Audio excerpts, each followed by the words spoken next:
Greater Noida से सटे जेवर में एयरपोर्ट का रास्ता बिल्कुल साफ हो गया है। 7 अक्टूबर को एक समझौता संपन्न हो गया है Noida international airport limited Niall और ज्यूरिक एयरपोर्ट कंपनी जो इसको बनाएगी दोनों के बीच में। और ये एयरपोर्ट पीपीपी मॉडल पे काम करेगा। इसकी दूरी ग्रेटर नोएडा से लगभग 25 किलोमीटर है और ये है यमुना एक्सप्रेसवे, मतलब ग्रेटर नोएडा से जो एक्सप्रेसवे आगरा जाता है उस पर ये स्थित है। और इसमें जो प्रोजेक्ट बनाने में लागत आ रही है वो आएगी 29,560 करोड़। 29,560 करोड़ में ये एयरपोर्ट बनकर तैयार होगा। और चूंकि ये पीपीपी मॉडल पे है इसलिए इसको बनाने वाली कंपनी ज्यूरिक एयरपोर्ट कंपनी को 40 साल तक अधिकार रहेगा इसको चलाने का। जो फर्स्ट फेज़ होगा वो हमारा 2024 तक कंप्लीट हो जाएगा, मतलब 2024 में यहाँ से उड़ानें शुरू हो जाएंगी। और एक अनुमान के मुताबिक पहले साल में 1,20,00,000 यात्री यहाँ से उड़ान भरेंगे। और जब ये एयरपोर्ट पूरी क्षमता के साथ बनकर तैयार हो जाएगा तो यहाँ पर जो उड़ान भरने वालों का एक आंकड़ा है वो है 7 करोड़ यात्री पर ईयर। मैं फिर से रिपीट कर देता हूँ, पूरी क्षमता इसकी आएगी 7 करोड़ पैसेंजर्स पर ईयर। ये एयरपोर्ट पूरी तरह से डिजिटल होगा, इस कॉन्टेक्टलेस होगा। क्यूआर कोड के जरिए ही आपकी सारी एंट्री और सारी जानकारियाँ, चेक इन, सभी चीज़ें संभव होंगी। और ये पेपरलेस होगा, पूरा काम इसका डिजिटल ही रहेगा। और अपने आप में ये एक कहें तो मॉडल एयरपोर्ट बन रहा है। जो लैंड अभी तक हमें एयरपोर्ट को देनी थी उसको एक्वायर कर लिया है यमुना अथॉरिटी ने, इसलिए अब लैंड देने में कोई समस्या नहीं है। जो भी फिर भी जो प्रक्रिया होगी वो ये होगी कि 60 दिन के अंदर जो ज्यूरिक एयरपोर्ट कंपनी है वो अपना प्लान सबमिट करेगी 60 दिन के अंदर। और उसको फिर प्लान को जो नियाल है उसको सबमिट किया जाएगा और इसका जो नियाल की कमेटी है, जो बोर्ड है, वो इसको अप्रूव करेगा इस प्रोजेक्ट रिपोर्ट को। फिर ये जाएगा project monitoring and implementation committee को।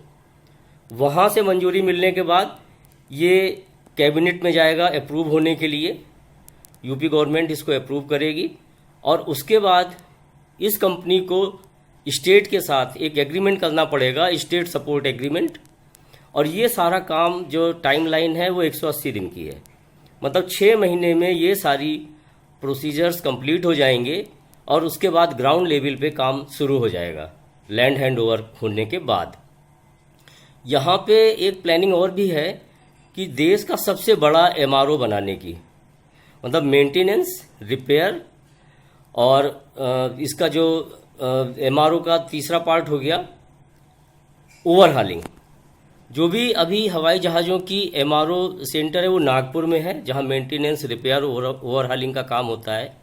तो वो ज़्यादातर फैसिलिटी केवल मुंबई एयरपोर्ट के जहाज़ ही उठा पाते हैं क्योंकि नज़दीक हैं, उनको नागपुर ले आते हैं।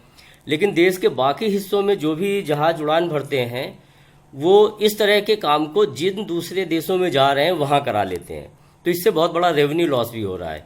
तो एक बहुत बड़ा एमआरओ सेंटर जो देश का सबसे बड़ा होगा, सेकंड, और ये भी यहाँ बनाने की योजना है।